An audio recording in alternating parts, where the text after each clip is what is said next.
महादेव। भोले भजन लेके आई हूँ आप लोगों के सामने। अच्छा लगे तो चैनल को लाइक सब्सक्राइब कमेंट करके बताइएगा। कभी उमा कभी सती कभी पार्वती, कभी उमा कभी सती कभी पार्वती, शिव शंकर बने गौरा के पति, शिव शंकर बने गौरा के पति। कभी उमा कभी सती कभी पार्वती, कभी उमा कभी सती कभी पार्वती, शिव शंकर बने गौरा के पति, शिव शंकर बने गौरा के पति, शिव शंकर बने गौरा के पति। भागीरथ ने की थी तपस्या, गंगा लाने की हो गई समस्या। भागीरथ ने की थी तपस्या, गंगा लाने की हो गई समस्या। इठलाती बल खाती गंगा रानी चली, इठलाती बल खाती गंगा रानी चली, शिव शंकर बने गौरा के पति, शिव शंकर बने गौरा के पति। कभी उमा कभी सती कभी पार्वती, कभी उमा सती कभी सती कभी पार्वती, शिव शंकर बने गौरा के पति, शिव शंकर बने गौरा के पति, शिव शंकर बने गौरा के पति।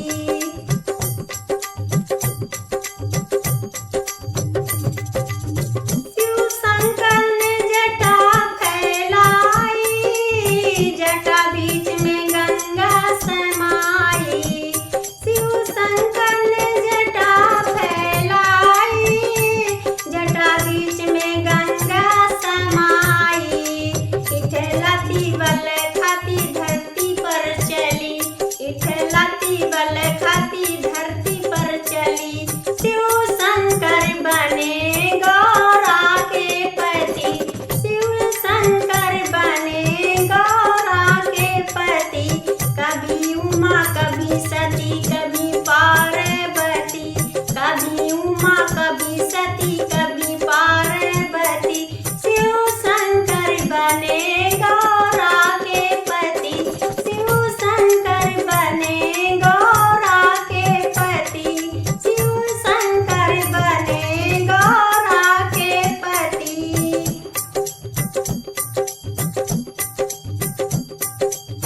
शिव शंकर ने बजाया डमरू और सारा समाज जुड़े आया, शिव शंकर ने बजाया डमरू और सारा समाज जुड़ी आया।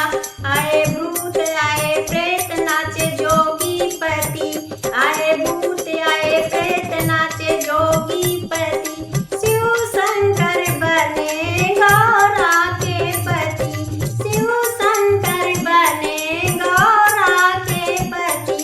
कभी उमा कभी सती कभी पार्वती, कभी उमा कभी सती कभी पार्वती, शिव शंकर बने गौरा के पति, शिव शंकर बने गौरा के पति, शिव शंकर बने गौरा के पति।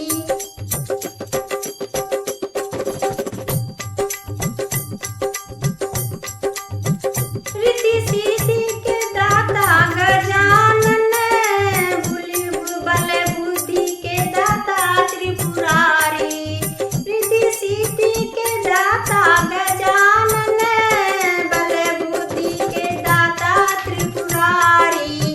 कभी दाएं कभी बाएं सोए पार्वती, कहीं दाएं कभी बाएं सोए पार्वती, शिव शंकर बने गौरा के पति, शिव शंकर बने गौरा के पति।